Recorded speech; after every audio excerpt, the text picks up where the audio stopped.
Welcome to Industry Insiders. Today we have guest Frank Eybsen, who is the founder of Buildlane. I'm your host, Shivani Vyas, and Frank, we are so excited to have you. How are you today? Good. Happy to be here. Great. Well, we'd love to know more about your journey and the inspiration behind starting Buildlane. So please share that with us. Sure. So Buildlane started, I had a marketing company at the time. One of our clients was a mom and pop furniture store in Los Angeles, and they manufactured in South LA. And so I went down there. I started working with them and went down there and kind of saw this amazing world of craftsmen right in my backyard that I didn't know existed. Genesis of the idea was basically seeing how much of a struggle it was for them to work with their main clientele, which is interior design firms. So that's like a big high fashion world that caters to wealthy people, right? And then you have South LA, which South Central, where we like immigrant craftsmen, like making some of the best furniture in the world, but also very much blue collar. And those two worlds kind of like butted heads quite a bit. So I thought, hey, let's try to figure out, let's build some software that makes all of this process manageable for both sides. Tell me more about the furniture district. I didn't know that California had a furniture district. We do. So it's south of the Arts District. Okay. So people in LA especially are familiar with the Arts District, which is like southeast of downtown. And then just south of that is the actual furniture district. And there's even signs on the street poles and things like that are surprising the first time you're there. You're like, oh, I didn't realize that there was a furniture district. But there's a lot of production happening in LA. I think we're probably the second biggest domestic furniture producer behind North Carolina. And it's all happening there. And you did mention that there were some challenges initially, serving the interior design world. What specific challenges did you see early on before you started Buildlane? The biggest challenges are just communication, I think, for everybody. And that's kind of what we're trying to solve. Designers are used to a system with custom. So everything we're doing is custom furniture. So you go to a workshop, as we call them there, which are like small manufacturers. And you say, you have a drawing or a picture of something with a bunch of notes on it. And you say, here's something I want you to build. And then it's kind of lost. I mean, the designer has to go down to the shop every day to see what's happening. And then maybe whatever she thought was going to happen wasn't what the builder thought was going to happen. And so after 2 months or 3 months, something's produced and it's not meeting the expectations of the designer. And now the builder doesn't want to fix it. This is what he thought he was making. So a lot of the struggles in the beginning was just building out a design team that does like technical specs and gets really hands-on with what is being produced so that both parties are involved in, I guess, what we call product development, even though we try to do it as quick as possible. So we don't say product development because that's a big, scary, long process. But that's really what we're doing to ensure that the idea is going to be translated into the product that's produced. That took us years to really hone in. And I mean, now we're cooking. We have a guy, Stephen Combs, on our team who heads that team, and he's amazing. But it really took years to figure out just how to get all the parties on board with producing a process that worked. So when you say years, how many years did it actually take? Probably 3 years. In the beginning, we didn't really even know that was one of the bigger problems, was just like making sure that everything was going to be produced correctly. How to make that process with designers who are super busy and shops don't want a lot of direction. They just kind of want to do their thing. So everybody has their own process, and try to make our process something that everybody gets on board with. So it sounds like communication was a problem, and then, getting that communication streamlined between the designer and the builder. Yeah. And I mean, that's truly what Buildlane is. It's a communication platform, and it's a series of workflows and processes that are just translating the communication from one side to the other side. So what were some additional challenges that you experienced when you launched Buildlane? Another big challenge in small scale manufacturing is just quality. So in LA, there's hundreds of shops that you can have furniture made at, and they really run the gambit of what quality they produce. And every shop is willing to take your purchase order and try to figure it out. But you really have to have them build things to see really what level they're at. Even if you can tour a place and see what's going on, you really have to give them some orders and see what happens. So that was a challenge where you didn't want to really roll the dice on a new shop with somebody's actual order. So we had a lot of prototype stuff built. And at one point we had like 20 different shops working with us. And now we're down to 3, just because we found that expanding to lots of different people made it more complicated, and a better way to go about it was to expand the production of the people that were doing a good job. So the 3 shops, they've all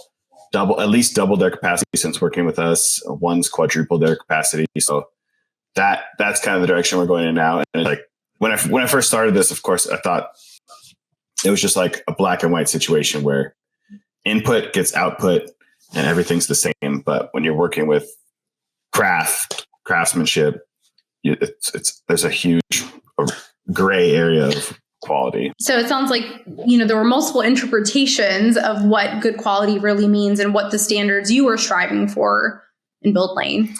Absolutely. And everybody has different expectations on the customer side too. Like a design firm, they might not expect much, or they might expect the highest quality furniture available. Like, for example, let's say you have a sofa, you're making a sofa, looks great. 99% of designers might say this is a great sofa, but that 1% might turn the sofa over and make sure that the black decking underneath all the staples are straight, which is wild, and who cares? But I mean, sometimes that's the expectation, and you kind of have to make sure that you're ready for that. So as you were mentioning the customization features, every inch of the sofa can be customized. Now, going and taking a deeper dive into Buildlane's, custom furniture tools, the material selection, all of that, which feature do you believe has had the most positive impact on designers, and why? Kind of our production management piece of the puzzle, which is unique to us. Nobody else is really doing it, where it's not just a production management software, which is traditionally like a spreadsheet looking thing. It's built out for custom workrooms on one side and designers on the other side. And so the UX UI is like strictly for custom furniture, but also keeping in mind the audience that's using it. So it looks more organic and modern rather than like a spreadsheet kind of thing. So for the designers, when they come in, they know what's going on with their order. They don't have to like call somebody and like get a voicemail and not know what's happening. Like they can see exactly what's happening with their order, with their custom piece. And so that's kind of a game change for them. In our industry, we're usually just like send a purchase order, and then like 6 months later, maybe your order's done. Maybe it's not. Who knows? So updates are given to designers in real time. Yeah, they can log in at any point and see what's going on. So can you walk us through how a typical project works? How does an interior designer start using Buildlane? How do they manage the full furniture order from start to finish? Especially, in my thoughts, if it's very large, what goes into that? So first, most of the projects we're working on are for residential interior design. So a firm might come to us, and usually it's maybe a handful of designers, maybe it's an individual, and they're sourcing furniture for an entire house. And most of the stuff they're probably buying, but there's a small portion that they want to do custom, some special pieces. A typical project, let's say it's a residential project, an interior design firm comes to us, and they might have their designers on their staff for sourcing furniture for an entire house. Most of it's probably going to be off the shelf or some trade furniture company that does not custom. They want to have like 4 or 5 pieces that are really special. So those pieces, they spec them out. Maybe they do a drawing. Maybe they just do a sketch, whatever. You've seen it all. And they kind of upload that to our platform. We quote it in a couple of days, and then they approve it, let's say. And then from there, they go into pre-production. And so that's where we start working on their shop drawing. Our design team works with them. We might jump on Zoom with them, or if it's simple stuff, they'll just go through the revisions of the drawing, redline them or whatever. We give them instructions on where to send any materials, fabric, metal samples, wood finish samples, things like that. Basically get everything ready for the build. And then once they approve the drawing and have the materials, then they're given a due date and it goes into the production queue. And so from there, most of the time they just sit back and wait, but sometimes they might come to the shop. We have designers fly out a lot to LA to like look at things as they're going, or they might say, let me see the frame photos before you upholster, or can we do this in muslin or some kind of mid-production thing? But that's probably 10% of the time. Otherwise, we have like a really solid idea what's happening. And then on the due date, it's done. Our quality control team looks over everything. And then they get a bunch of photos on the app for them to review. And so they look over the photos. If everything looks good, they approve it. Our shipping team works with them.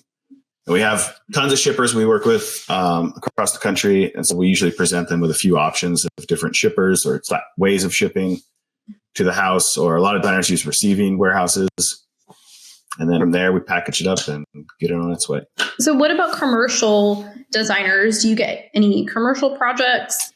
We do. Fewer of those because a lot of times it's harder to compete on price with like overseas manufacturing.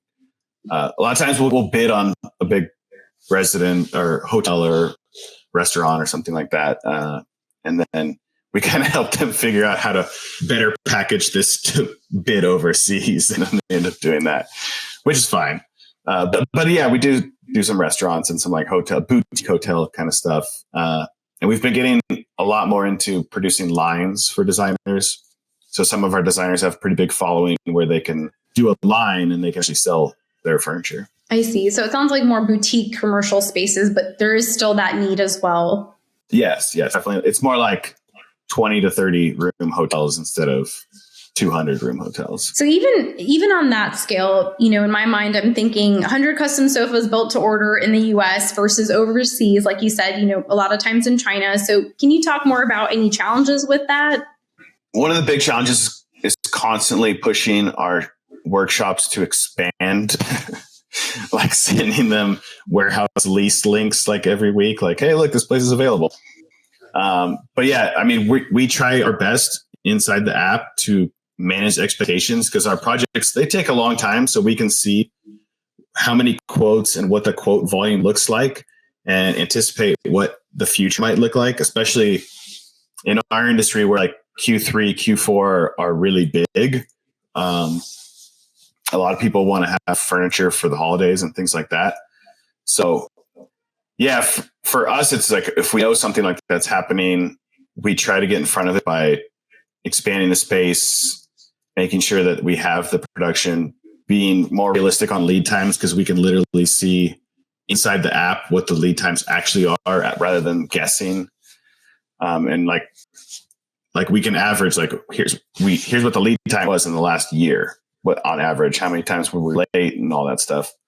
So yeah, it's possible to certainly do stuff like that. And we've gotten a lot better at it over the years of not just saying, here's our lead time, but actually looking at the data and saying like, okay, here's when this can realistically be fit into the production schedule. I see. So it helps you form those better expectations for the newer clients that come through the following year. You look at the past data. Yeah, absolutely. So as far as lead times, what are the typical lead times, let's just say for a boutique hotel for 30 rooms versus a residential space that is just doing custom pieces for maybe 2 or 3 spaces?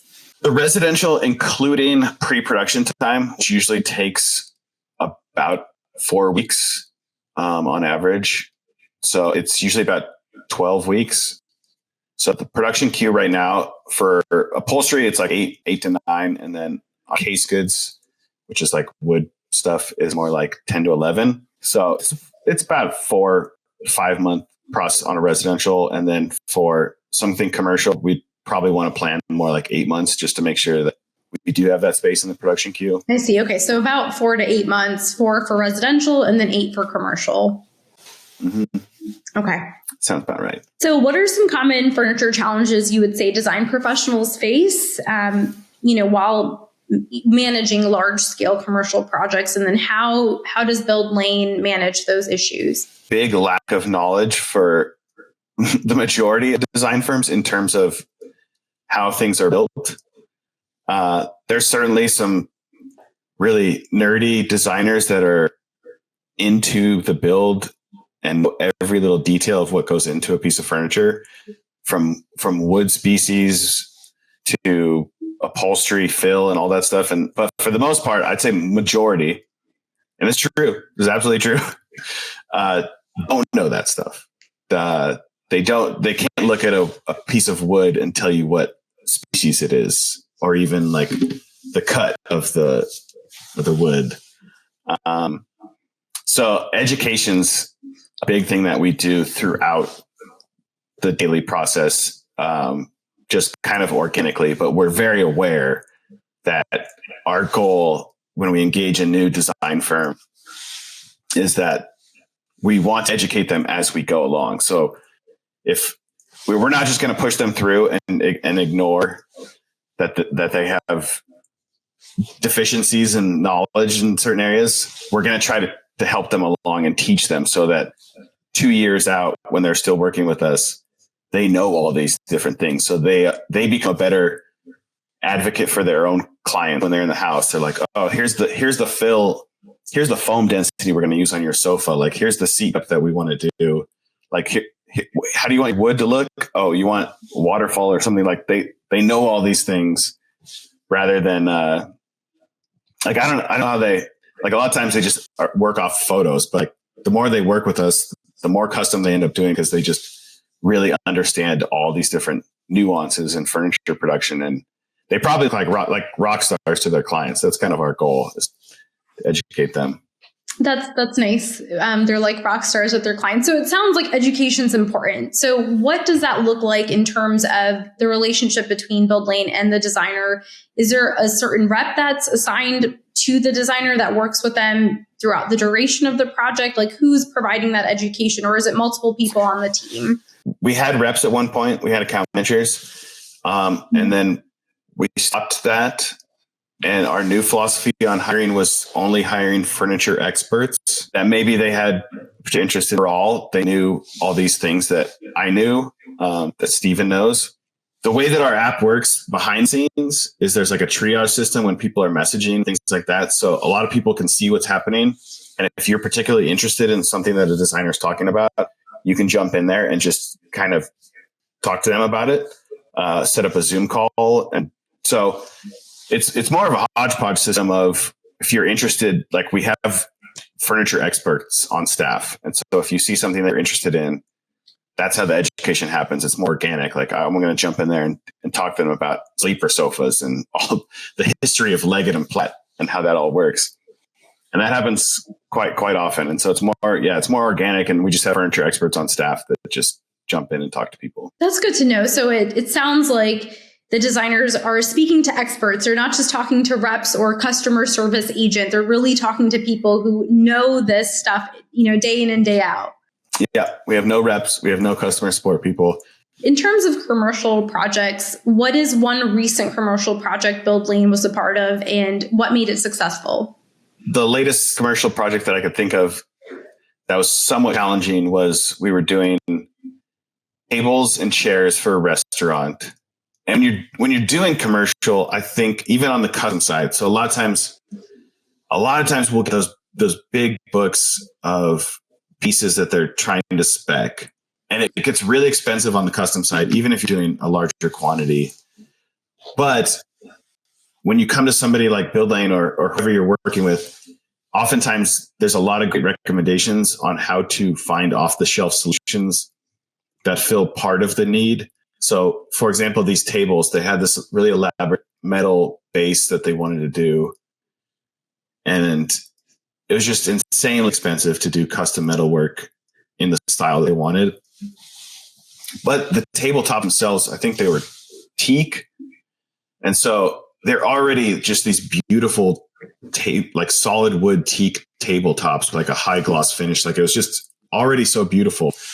And it was like, there are these blackened iron pedestal tabletop bases. They're like $75 each. Like, if we can they're very similar to what you're looking for, and you could buy 100 of them tomorrow.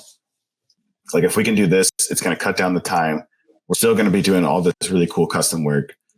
So yeah, I think with the commercial projects, oftentimes there's a lot more compromise on where the different things are coming from, and not everything has to be custom, but you can take different pieces and make them custom. So finding bespoke solutions or alternative plans that still satisfy the customer's needs and the design aesthetic overall. Yeah. Like if something's too expensive to be producing domestically, just produce the part of it that's most interesting. I mean, we even have a lot of stuff coming from Etsy these days where people are finding simple stuff on Etsy that is probably coming from overseas or whatever, but the base may be coming from Etsy, but the top is being made from a lumberyard in LA. And that's the focal point. When we talk more about the future of Buildlane, how do you foster innovation within your team to keep Buildlane at the forefront of industry trends, technology, AI, all of that? Interesting. So AI, we're super interested in AI. I can't talk too much about it because we're working with a designer on something that she's really embraced AI, where a lot of the designers that I've talked to are not quite into it yet. They don't really understand how that works. And also it's got a huge gap between, I'm talking about the photo stuff. Like AI doesn't understand measurement relationships quite yet. So like it's working off of photos, but not necessarily where designers are often working in CAD, and we haven't seen anything yet that kind of is merging the two. But I think where we come in is like we have this design team that does work in CAD, and you can take a crazy photo that you made in Midjourney or whatever, and we can actually make it real. Like here's the limitations of what you built. Here's what would be the normal way to do that. Let's try that out. So we're really excited about people getting into AI because we have some designers that make amazing things, and I always am just so impressed about how they came up with those ideas, because it just seems like that creative process must be so taxing and difficult. And then suddenly you could do that yourself with some prompts in AI, and it's like instant, and you get like really, really creative and interesting shapes and things like that. So I think designers, if anything, need to lean into it more and don't be afraid of it, especially for furniture design. I think that's going to be a big part of the future is AI furniture design. So you're focusing more on the actual spatial relationships and how those pieces would line up if they were realistically designed in that space. Yeah. I mean, the one thing about AI is you might say like, hey, make this sofa. And then it makes this sofa. And they're like, well, make that sofa 9 feet long. And it doesn't know how to do that. It doesn't know what that means. So a lot of times you can get really close to what you want, but then when you're like trying to tweak it, you can't really tweak it. So we're there to help make that. Like it's nice. You can make the shape and then come to us and we'll actually do a technical spec of what that would look like in real life. I see. And do you know when you'll be rolling out any of those new features, or can't say just yet? No, I don't know. I mean, next year, I think we're going to focus a lot on helping people with their line, their furniture lines. We have a lot of people that are doing some really amazing things right now, and we're doing a lot of prototyping right now. And we really want them to be successful. And so that's probably going to be a big part of 2025 is the small group of designers making their lines and getting that stuff out there. So tell me more about the furniture lines. How can design professionals reach out to you? Is there a certain criteria for them to embark on that project with you? Or is it an application process that just takes time? Well, what's happening right now is these are residential designers that are like quite well-known residential designers that see an opportunity to start a line. Then they come to us and say like, hey, can you guys do this for us? And yes, we can. So it's not necessarily part of what you're going to see when you first sign up for Buildlane, start speccing stuff. It's more of a case-by-case basis, and we'll jump on Zoom with you and try to figure out what you're trying to do. It's really difficult, and we've talked to a lot of people that weren't a good fit, and we didn't have high hopes for their success, and we didn't want to work with them. So I think you got to be really committed and know the challenges of trying to fit yourself into a crowded space which is furniture.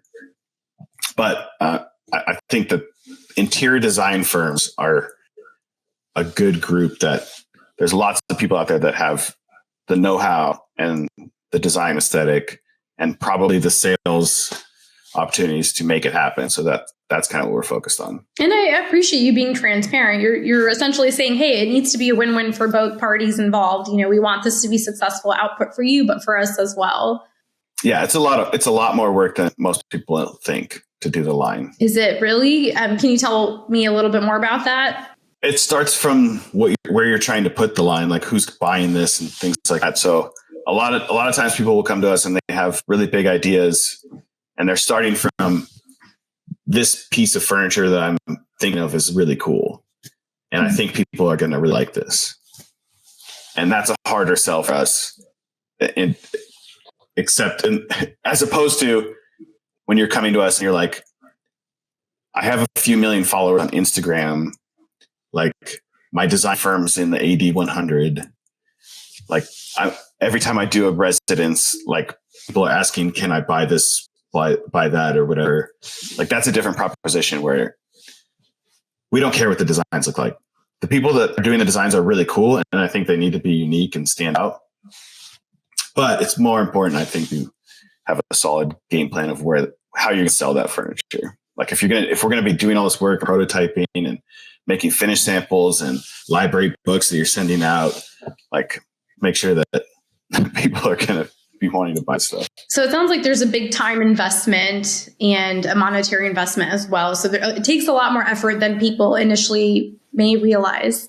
Absolutely. I mean, you have to put together materials that show like your finishes, your fabrics, your leathers, your metals, things like that. That takes time. And in addition, like you might be doing a catalog. You might start off with 3D renderings, but you need to photograph everything. So you might have to build everything. You might get those pieces and say, oh, I want to make some tweaks on these. So you got to build more of them. You got to send them somewhere. You got to photograph it. There's a lot from idea to a photograph and a catalog that you're sending. And then of course, once you have those photos and you have a really nice presentation, like how are you reaching people? Like it's not enough to do Instagram ads or something like that. So it's about having the logistics set up, making sure your process is organized and that you're a good fit to actually go ahead and have your own furniture line. So that's good to know that you do have that service available for design professionals wanting to look into that. What would be the step number one for them to take if they're interested in doing that? I mean, they could just reach out to us at hello@buildlane.com, starting a project with us, doing like a custom residence or something. I mean, a lot of the designers that are doing lines, a lot of their line pieces start as a residential project. If you're going to spend the money prototype, might as well use it somewhere. So that's a great place to use it. So Frank, tell me more about your approach to sustainability. Do you have any specific practices that you use with Buildlane? Well, we are producing in Los Angeles. So number one, and we're right outside of Vernon. So if anybody in LA that understands all the rules you have to follow in Vernon, they know what that's about. So, yeah, I mean, we're automatically following a lot more strict rules here in California than in a lot of other places. We work with a lot of designers that focus on green and sustainability, things like that. So for that, you can always spec something with us that is going to be environmentally friendly, or there's a big focus on like cancer causing materials these days. And so we try to stay away from that. People are often worried about, especially in furniture, that there's like off-gassing and things like that, which honestly are not a huge issue anymore, at least here in California, because there's been lots of laws passed that you can't use certain materials that people have heard are bad. Like you can't even buy them. So yeah, we definitely have some niche designers that we do completely eco-friendly furniture for. And that is, it's latex foam. It's special eco-friendly glue. It's wool and cotton and metal springs. Like it's pretty cool. As opposed to if normally you would use like polyurethane for the foam instead of latex. And for the fill, you might use feathers or trillium or some kind of synthetic fiber, most of which is like polyester, some kind of polyester. But yeah, so we can do it when we need to. And yeah, just being in LA, you're kind of held to a higher standard just by default. Even regardless of being in LA, that's still great to know that you have those eco-friendly options for designers, and especially if that's one of their priorities. So how can design professionals begin using Buildlane, and when might it be a better option than sticking with their current local showroom or workroom? To sign up for Buildlane, it's easy. You just go to our website. We just ask for your name, phone number, and email, and you can start requesting quotes immediately. We don't ask for your like resale license or anything like that until you place your first order. So you can get quotes for free immediately. And then where we are a good fit, I think, is if you don't have a local workroom that you're in love with. And if you do, I think stick with them. I mean, that's like, it helps the materials that we buy, helps them be lower in price the more workrooms that there are across the country. But there are certainly places that have a lack of workrooms, or they do have workrooms, but so few of them that the prices are outrageous because they're the only game in town. So for those situations, we're a great resource. Or if you're just starting out or you don't know how custom works, we're certainly there to like help you educate where it might be intimidating to go to the local workroom that isn't going to give you that same respect. So it sounds like stick with what you have if you're happy with that showroom, but otherwise you're a great resource, especially for people who are just starting to source custom pieces. Yeah, and we're fully custom. So a lot of times custom, like Crate and Barrel, they're like, we're custom. Crate and Barrel's not custom. So we're fully custom. Like you need to come to us with something. We're not going to provide anything. I mean, we actually have a templates gallery which has like 300 pre-designed pieces of furniture that you can start with. It's kind of help you get things going. But if you have like an idea that is from your head, like that's where you come to us for. Okay, that's good to know. So template library for anyone who wants ideas and or anything from scratch, starting new is also welcome. All right. Well, Frank, thank you so much for your time. We really enjoyed speaking with you here today on our Industry Insiders episode. And anything else you'd like to share before we end the episode? If any design firms out there want to see some behind the scenes furniture we've made, you can send me an email, frank@buildlane.com, and I'll send you a secret link to some of our best builds of the year. That sounds great. All right. Thank you so much, Frank. All right. Thank you.